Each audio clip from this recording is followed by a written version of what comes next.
yang ada dalam makanan, menyebabkan mereka bergerak lebih cepat dan menghasilkan panas.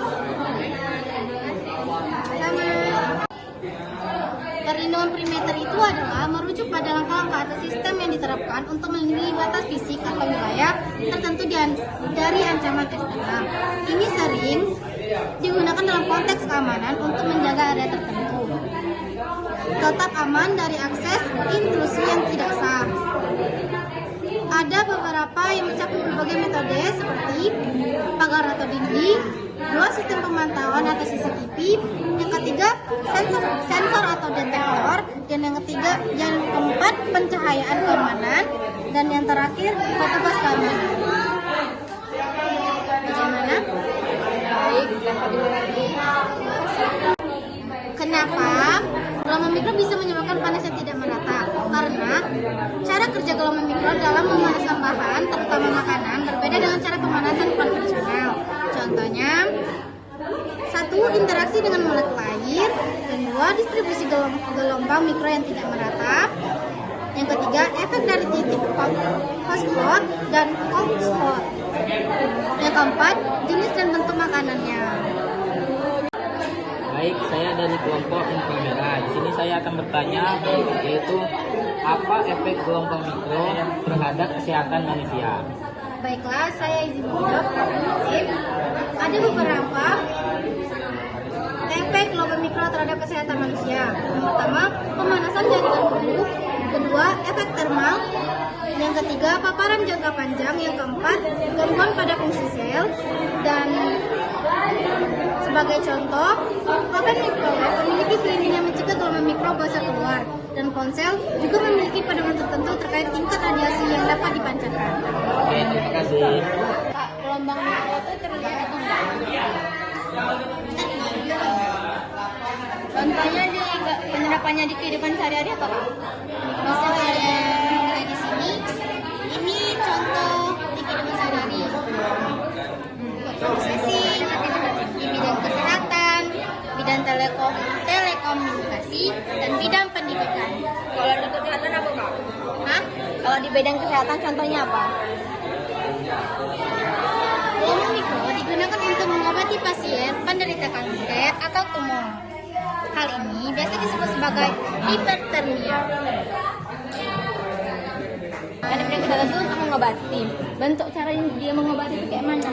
Melalui sinar, Kakak. Mungkin ya, Kak. Nggak tahu juga. Iya, Kakak. Gelombang ini akan dipancarkan pada pasien di daerah kanker atau tumor di tubuh.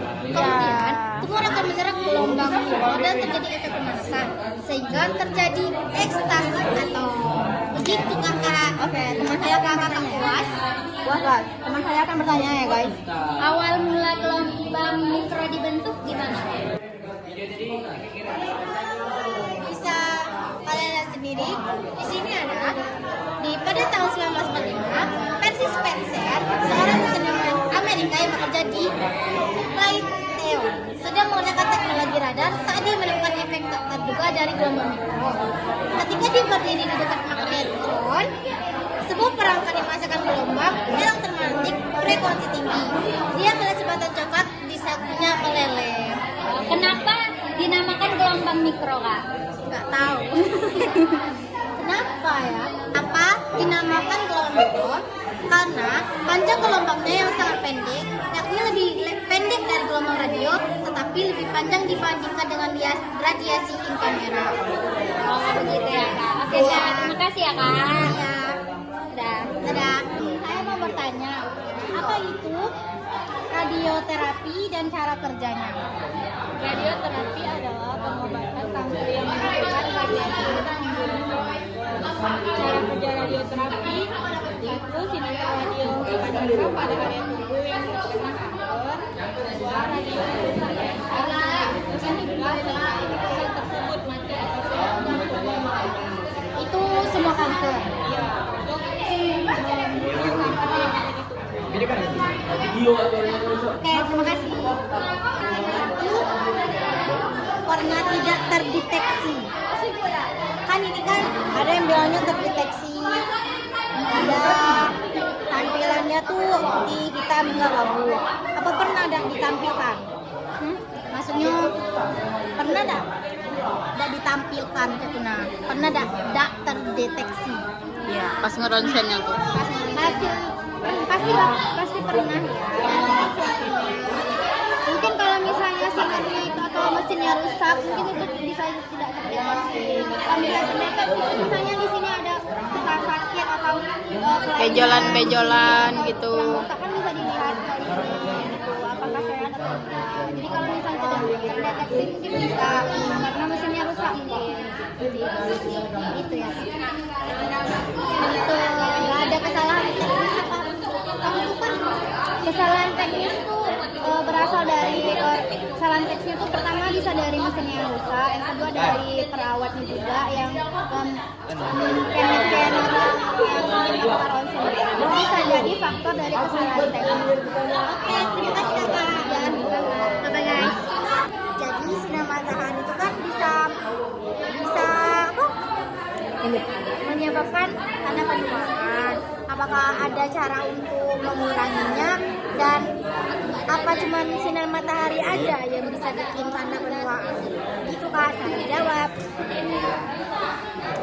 Baik, terima kasih Manda atas pertanyaannya. Baik, di sini saya akan mencoba menjawab dari pertanyaan Anda.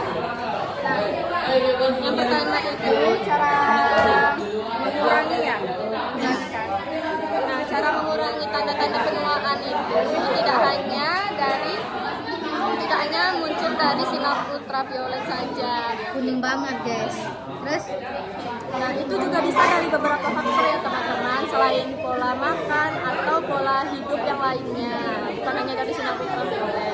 Nah, jadi untuk mengurangi itu kita bisa memakai skincare, nah terutama memakai sunscreen guys. Nah, memakai sunscreen juga memakai proteksi yang tinggi seperti SPF 50 ke atas lah gitu.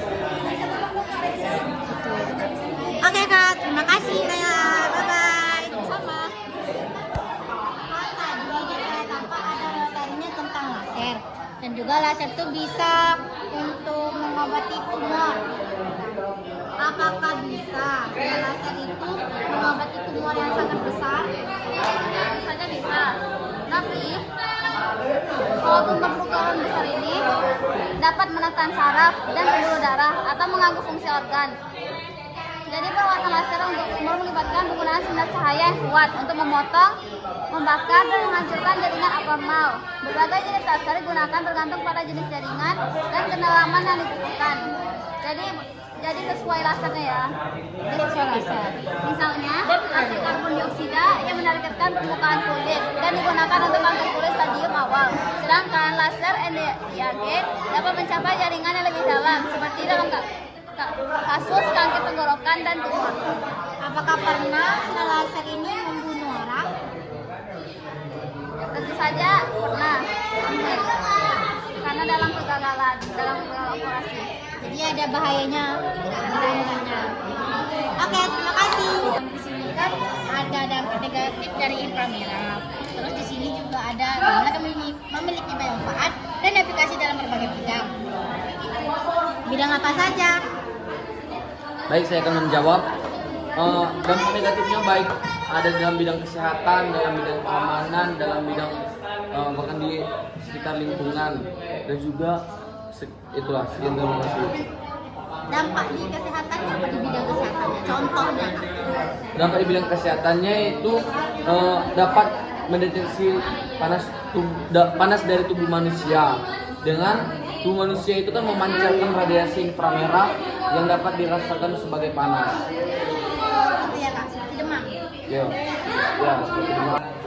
Kak, ini saya mau bertanya, gimana cara kerjanya TV? Saya punya TV tapi nggak tahu cara kerjanya. Oh ya, jadi ini bisa mengatasi itu kesusahan kakak. Ya apa kak? Nah, cara kerja TV yaitu pertama-tama televisi akan memancarkan sinyal atau gelombang. Kemudian gelombang yang ditangkap antena itu lalu diteruskan melalui kabel yang terdapat pada TV. Nantinya TV akan menangkap lebih dari satu sinyal gelombang. Setelah itu sinyal yang diterima dari pemancar akan diproses ulang oleh kamera televisi dan output gambar lalu ditampilkan oleh layar, sedangkan suara dikeluarkan oleh speaker. Begitu, Kak. Kak, apakah semua TV harus pakai digital? Iya, harus. Tapi ada juga sih yang enggak, itu televisi yang pakai antena. Gitu, ya. Oh, gitu ya, Kak.